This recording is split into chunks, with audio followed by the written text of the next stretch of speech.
Hello and welcome to On Air with Aashka. Today we have our distinguished guest Vibhav Mithal with us. Vibhav Mithal is an AI and IPR lawyer and an associate partner at Anand and Anand. He was part of India's first AI and personality rights case like the Anil Kapoor case and was part of the team that secured country's first software patent. Named a rising star by managing IP consecutively for 3 years, he has also co-authored with NASSCOM the Developers Playbook for Responsible AI in India as a part of India's AI mission. To shape the AI ecosystem, he is also affiliated with the Center for Responsible AI at IIT Madras for Humanity and RIMAS Singapore. As an AI expert, he has also represented India at the Quad Critical and Emerging Technology Forum in Japan, alongside experts from Japan, Australia, and US. In this episode, Vibhav takes us behind the scenes of India's AI mission and reveals critical misconceptions around AI,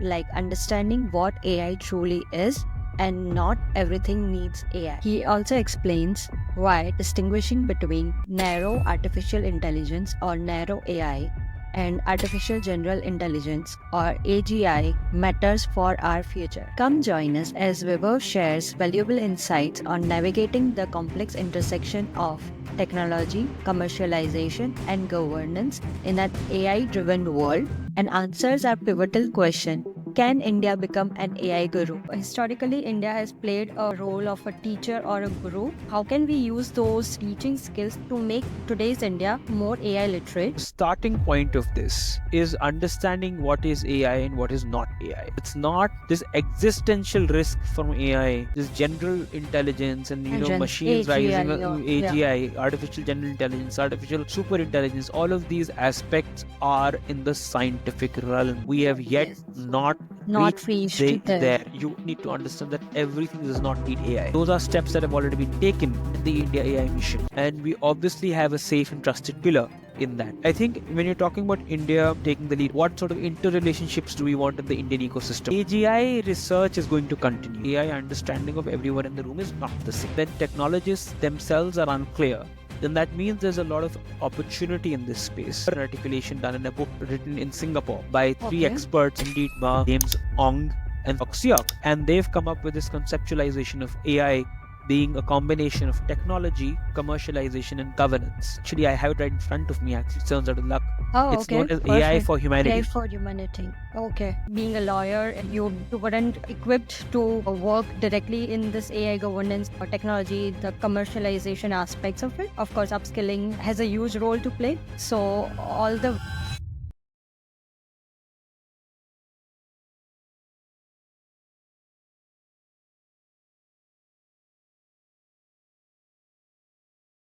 historically, India has played a role of a teacher or a guru to the world in terms of spiritual wisdom, etc. So, how can we use those transferable teaching skills that India already has to make today's India more AI literate?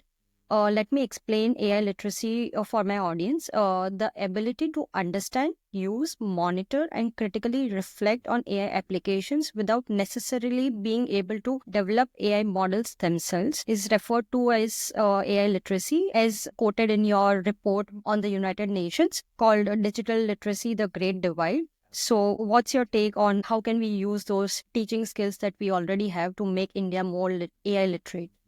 Right. So I think there are a couple of components to this. So first aspect to this is that we are talking about AI. AI literacy right now is also an obligation or a particular perspective. Yes. Yeah. So I think first of all, AI awareness is going to remain a constant activity, Yes. irrespective of what laws are being built. That's point one. Point two, the starting point of this is understanding what is AI and what is not AI.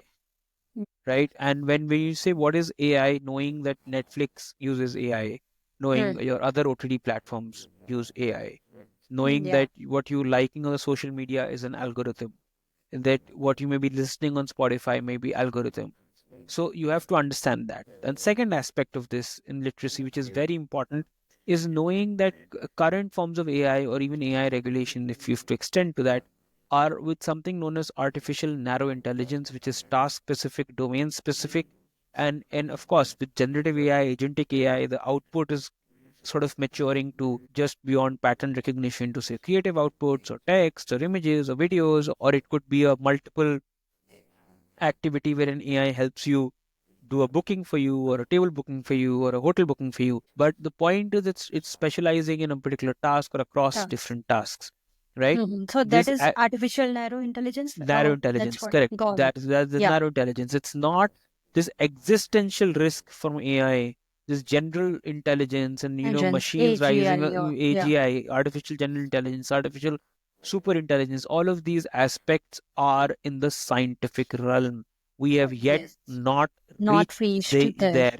So therefore, to be operating from a sense of fear as if AGI is coming tomorrow is important to understand. We are sure there is research happening on it, there is funding happening Yes. towards OpenAI itself, certain organizations themselves are intended to create AGI, but we've not reached there yet.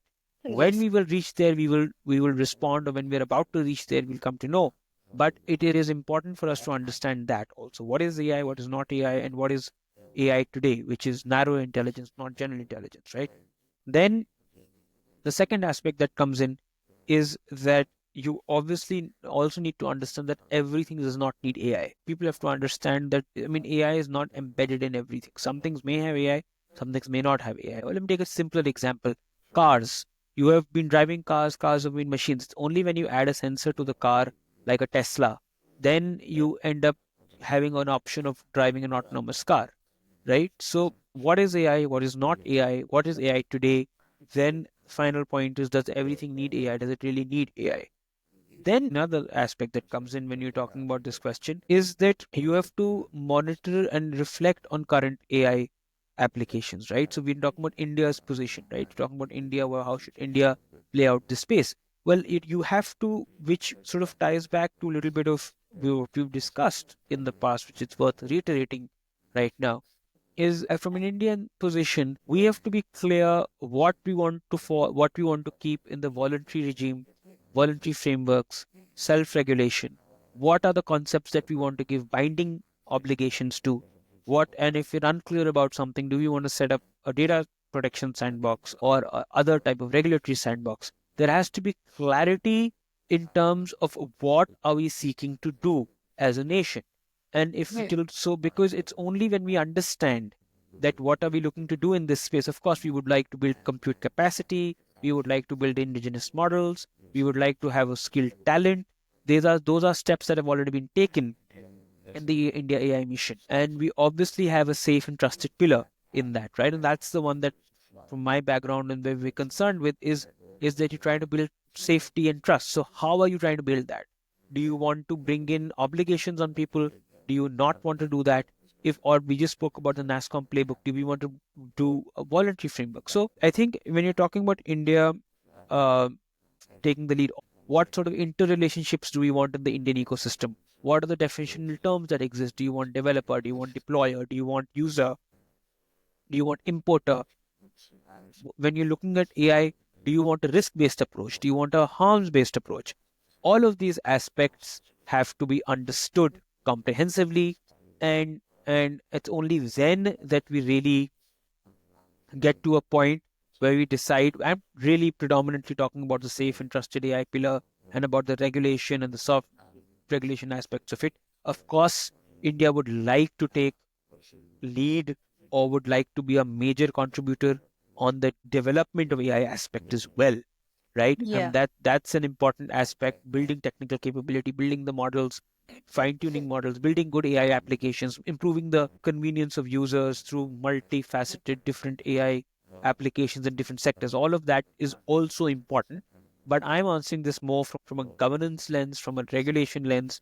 Regulation is a very strong word. I would just say an AI governance and a lens from where you're taking steps to mitigate risk from AI, right? And we have to be clear about what we want to do there. Yes. Yes. Yes. That's And a I think that, comprehensive. yeah, Yeah. and Go one ahead. last thing is that, and one last thing is we've also floated. There was a discussion on AI safety institutes also last year, right? Like IIT Madras was one of the bodies. Yeah. CRI, Center for Responsible AI, was one of the bodies that was involved in trying to suggest a safety institute, right? So we also have to Yes. take a call there whether we want that or not. So Not. Yeah. so I think there are a lot of choices available to us, and I think that Mhm. the The path that we choose has to align with what we want to achieve. And I think it's an evolving field. So we have to, in my mind, it is best to keep evolving certain frameworks that are important, contextual, and relevant as on date. Keep working towards them, keep providing them, keep guiding people while you're working on a regulation, if you are looking at regulation at all. Because I think regulations and voluntary frameworks and self-regulation frameworks will be complementary, because the work in this space is not stopping. So people need that guidance. Got it. Got it. Yeah. Actually, as a fellow Indian, I'm very happy to hear this that India is not stagnating and thinking about these AI safety institutes. Or today I read an article about India thinking of building its own foundational models. So it's a great space to be in India as well. It is up and coming and very exciting. India is not left behind. I would like to ask. As you have been working in this AI space for a while, are you scared about the future where we are headed towards with this AGI stuff, or are you just excited because you know that it's getting carried out responsibly across the world, because you have been attending a lot of panels all across the world and in India as well? That's an interesting question. So I think let's take it step by step. AGI research is going to continue. So one aspect that is a constant in this is going to be just clarifying what is AI and what is AI today. That is an exasperating challenge and a continuous conversation, because the AI understanding of everyone in the room is not the same. Same. That's one aspect. Not everyone is on the same page. Correct. And not everyone thinks of AI the same way. So thinking about AI, and someone could be thinking of existential risk, someone could just be talking about that AI embedded in the phone. Right. Even there is no consensus amongst the godfathers of AI themselves. Like some of them are very excited, some of them are like, okay, excitement is there, but we are also worried about the existential risks and the other risks that are associated. So as a result of that, exactly. So that is what also then makes the space exciting, because when technologists themselves are unclear, then that means there's a lot of opportunity in this space. And my personal take is that someone from a non-technical background, provided that you have a clear focus of what you're looking to do, there's a lot of opportunity in this space, and that's exciting. And I think the skill in this space, and I'm speaking only from my own experience so far, the skill that you may develop, right? It does shine through. It becomes evident because everyone brings a different perspective, and if you're clear about the focus that you're bringing, then you can probably this field is in such a spot that you can obviously build and carve your own space, definitely. Right? But if you're clear about what you're bringing to the table, that brings into the where am I fitting in? I fit in this space where I call myself a non-technical AI holistic lawyer, which means non-technical aspects, looking at AI holistically. Of course, intellectual property comes in as a subset in that, but but my approach is intellectual property plus. I look at fields such as AI audits. I'm drafting AI audit criteria with a body in the US and EU, known as For Humanity. I am working on ethical and responsible AI with IIT Madras with Center for Responsible AI with Professor Balraman Ravindran team. Then we obviously doing IPR litigation and playbooks with the law firm Anand and Anand, where I work. So the broad area that I'm operating in really is, now we can call it today, because we're in 2025, I can call it, say, AI governance, right? Where I'm looking at soft laws and hard laws and regulation, and that's the corner that I'm going towards in the future. I am looking at this from an AI governance lens. That term, if I actually describe myself as someone working on AI governance, if my designation became AI governance, no one will still understand that. So therefore, it's slightly futuristic in nature.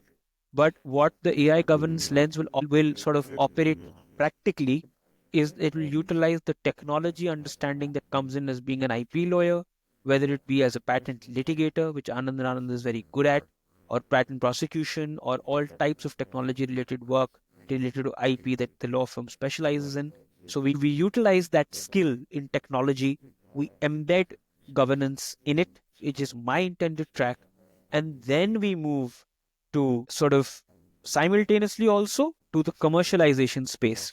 which is actually the area where you're commercializing it. So you have technology intersecting with commercialization. When you have a model that is commercially successful, you have governance governing intersecting with commercialization, where you have a situation where you are using the right guardrails and aspects, and that's overlapping with sort of mitigation measures that a company wants to take. Therefore, that's the overlap with commercialization. All of this is a conceptualization of the track that I'm looking at, because you asked specifically where I'm going. And I must add that this technology and commercialization and governance is not my own articulation. It's actually an articulation done in a book which I read. And of all the places in the world where people less talk about, well, at least we in India sort of look toward more on the West, this conceptualization has actually come out from a book written in Singapore by three experts in Singapore. One is Andy Ma, the other is James Ong, and third is Siok Siok. And they've come up with this conceptualization of AI being a combination of technology, commercialization, and governance. I read this book this year in What's the name Singapore. of the book? So I have it right in front of me. Actually, it turns out of luck. Oh, It's known okay. as AI Perfect. for AI Humanity. for I was humanity. not Okay. intending to. This just happened organically. It was right in front of me. But Yeah, got it. it's published in Singapore, but it's an articulation of AI which I really like. Got It's it. something that has resonated very strongly with me. But the work, Yeah. it's a fantastic book. I don't know how this became about the book, but what I'm trying to highlight is that the conceptualization of the Yeah, space the three is spaces. the three Yeah. spaces there: technology, Yeah. commercialization, and governance. In That's governance. and Yeah. it's beautiful. Sorry to interrupt, but I read the book that Vibhav recommended during our conversation. I would say that I found the one AI book that literally made me laugh out loud while teaching things that I never thought about AI. This is not a paid promotion, but I'm genuinely excited to share this with you. Imagine this scene from the book at a tech giant called Bite Me AI. While flashy product teams work in fancy offices, the governance people are exiled to a basement. When their AI goes rogue, a panicked executive calls down. The G team or the governance team leader picks up an ancient phone and deadpans. Have you tried unplugging the model and plugging it back in? Who amongst us in the tech hasn't given or received such kind of advice? This book, AI for Humanity, brilliantly uses humor while teaching serious concepts about technology, governance, and commercialization of AI. No, no, no, it's not about dystopian sci fi scenarios. It offers practical advice through a fresh framework called HASI, or Human AI Symbiotic Intelligence, that shows how humans and AI can truly complement each other. Whether you are an individual contributor, or a manager, or an executive, or an academic, or a policymaker, simply grab the book through the links in description or read it for free on O'Reilly. I'm genuinely curious about what parts resonated with you, so please do comment here after you have read it. Now let's continue the conversation with Vibhav. And because you really asked about where I'm going, and it's an interesting time to ask that question, Yeah. I am most definitely moving in the well, I'm obviously going to remain in the technology and the commercialization intersection as an IP Yes. lawyer. But Yeah. in addition to that, I'm really looking to move towards the governance space, which will Mm-hmm. obviously also involve maybe continuing some policy work like the book chapter, or working with NASCOM, or with IIT Madras, but will also involve moving on the governance aspect, which obviously covers the current laws that we've spoken about, Yeah. and various aspects. But yeah, of course, if you want to check out the book, and if you find this idea very appealing to understand AI, you should check out the book. It's called AI for For Humanity. humanity. Yeah. Yeah, AI for I will definitely, yeah, check it yeah. So out. because Yeah. it gives a good perspective. So yeah, Yes, that's a really great, well summed response, and more power to you for all the work that you are intending to do with your expertise and with all the upskilling that you are doing on your own. Of course, being a lawyer, you weren't equipped to work directly in this AI governance technology, the commercialization aspects of it. Of course, upskilling has a huge role to play. So all the very best, and thank you so much for staying with us for so long and doing this episode. Thank you for your time, and I guess let's thank you, my pleasure. And I must yeah. say, I would say governance and audits. I left the word audit. I've been working with an audit criteria firm for 4 years now. So AI governance and AI audits. Yes, and thank you so much, Yes. Ashka, for your Yeah. kind words. It's been an absolute pleasure being here. It's been a great conversation, and we'll see how this goes. Thank you. Yes. Thank you so much. Let me stop the recording. Please do like, share, comment, subscribe, and hit the bell icon to make the YouTube algorithm happy and help us build an informed community that is excited about AI's benefits while staying aware of its risks. We would love to know, where do you fit in the AI landscape? Are you focused on building the technology itself, or are you commercializing AI, or are you establishing governance, or doing something entirely different? We would love to know in the comment section below. Haven't seen parts 1 and 2 yet? Check them out to discover the details of Anil Kapoor's landmark AI case, AI regulation seen in India, and Trump's global AI control strategy. You can find the links somewhere on the screen or in the description below. Stay tuned for more such episodes. This is Aashka signing off for now. Let's ride these airwaves again soon.